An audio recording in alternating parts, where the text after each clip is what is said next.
lagi dengan saya, Farera Nareswari Kirana Prastika dengan NIM 19303244015 dari kelas Pendidikan Kimia Angkatan 2019. Pada kesempatan kali ini, saya akan menunjukkan demonstrasi saya pada praktikum efek tindal di mata kuliah eksperimen kimia di sekolah. Sebelumnya, teman-teman pernah berkendara ketika cuaca sedang berkabut belum? Coba teman-teman perhatikan gambar berikut ini. Kenapa ya teman-teman, sorot lampu mobil tersebut terlihat lebih jelas? Apakah karena cuacanya sedang berkabut? Pada umumnya, sorot lampu ketika cuaca sedang berkabut terlihat lebih jelas dan juga dihamburkan. Berkas sinar pada kondisi tersebut terlihat lebih jelas daripada ketika kondisinya tidak sedang berkabut, teman-teman. Kira-kira mengapa hal tersebut bisa terjadi ya, teman-teman? Bagaimana penjelasan ilmiahnya?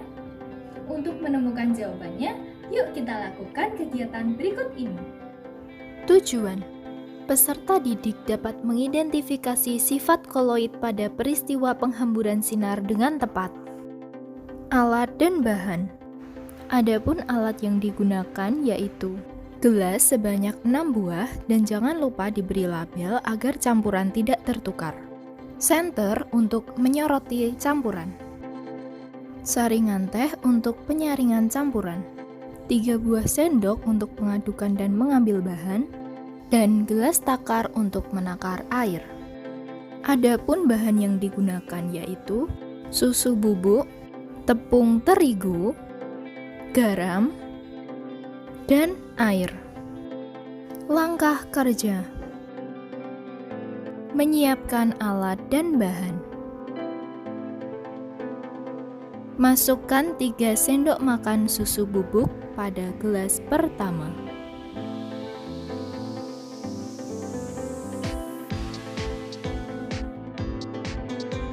Masukkan 3 sendok makan garam pada gelas kedua.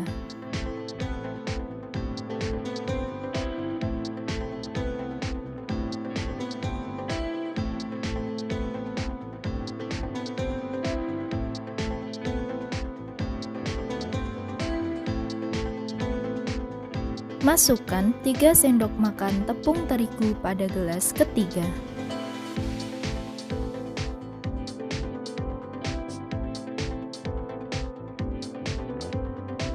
Tuangkan air pada masing-masing gelas sebanyak 200 ml.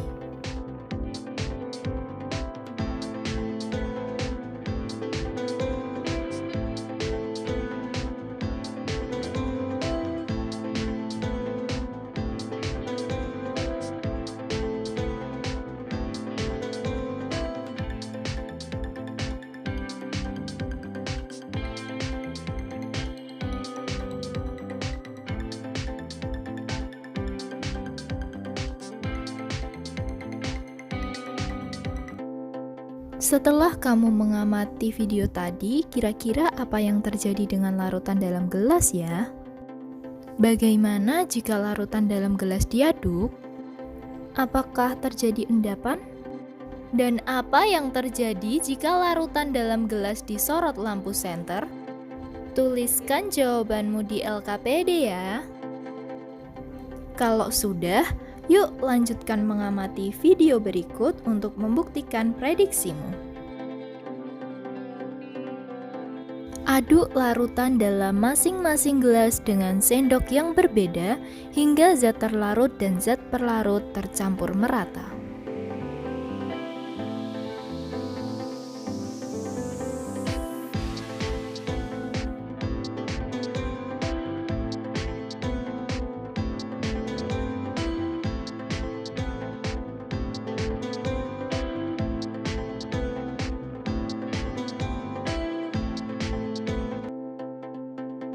Sorotkan lampu pada masing-masing gelas dan amati hasil sorotan tersebut.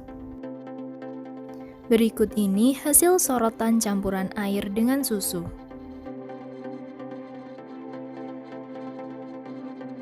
Kemudian berikut ini hasil sorotan lampu campuran air dengan garam. Dan sorotan lampu yang terakhir yaitu sorotan lampu pada campuran air dan terigu.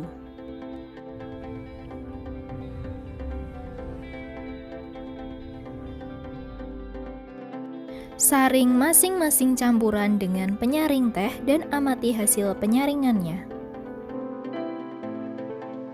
Berikut ini penyaringan dari campuran air dengan susu.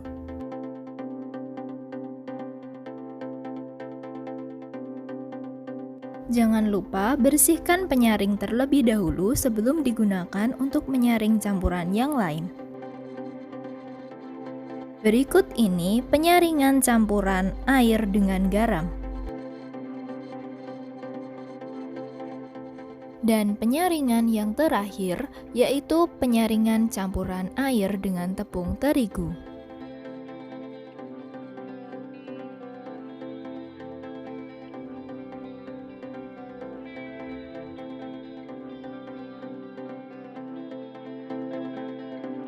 Berikut ini data hasil pengamatan yang didapatkan. Berdasarkan hasil pengamatan tersebut, campuran air dengan susu bubuk termasuk dalam jenis koloid. Campuran air dengan garam termasuk dalam jenis larutan, dan campuran air dengan tepung terigu termasuk dalam jenis suspensi. Pada campuran air dengan susu bubuk, terlihat campuran tercampur sempurna setelah pengadukan namun mengendap ketika beberapa saat didiamkan. Oleh karenanya, campuran ini bersifat homogen secara makroskopis dan heterogen secara mikroskopis.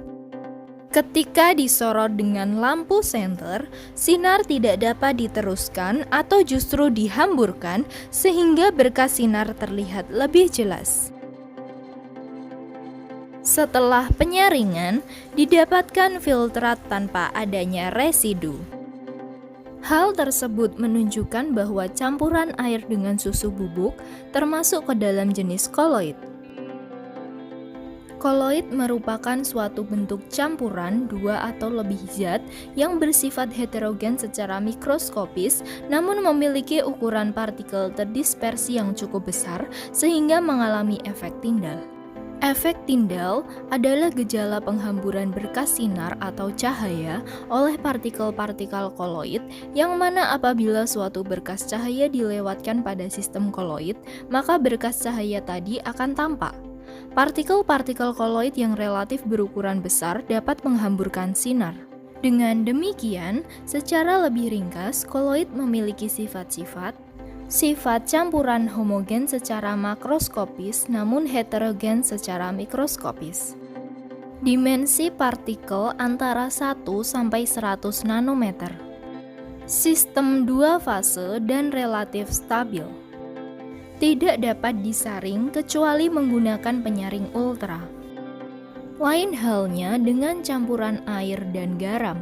Campuran tersebut tercampur sempurna setelah pengadukan hingga tidak dapat dibedakan lagi antar zatnya karena telah bersatu.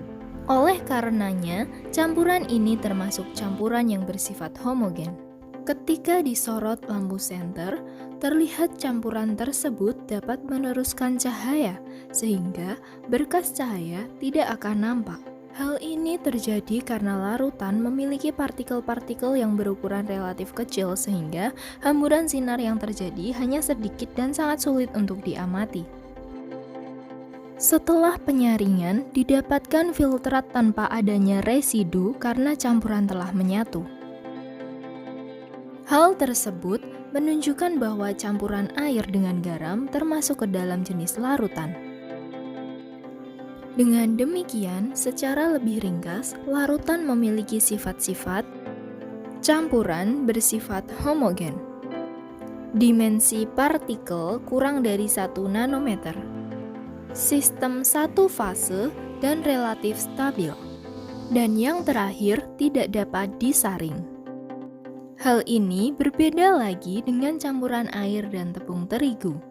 Terlihat campuran tersebut tidak dapat tercampur secara sempurna meskipun telah diaduk, sehingga masih dapat dibedakan antara dua zat yang tercampur. Oleh karenanya, campuran ini bersifat heterogen.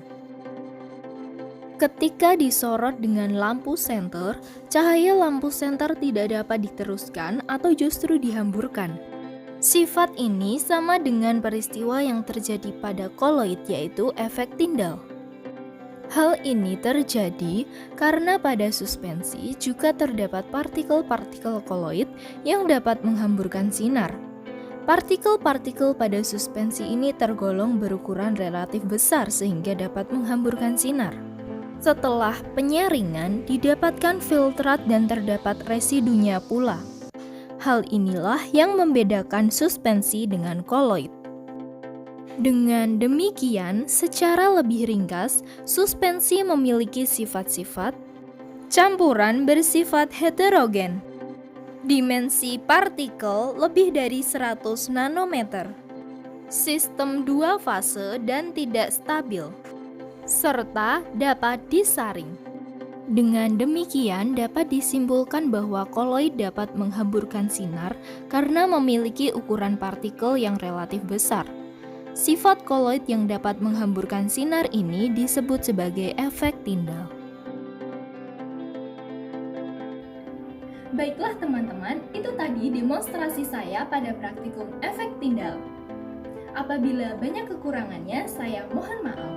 Atas perhatiannya saya ucapkan terima kasih, semoga bermanfaat, dan sampai jumpa di lain kesempatan. Wassalamualaikum warahmatullahi wabarakatuh.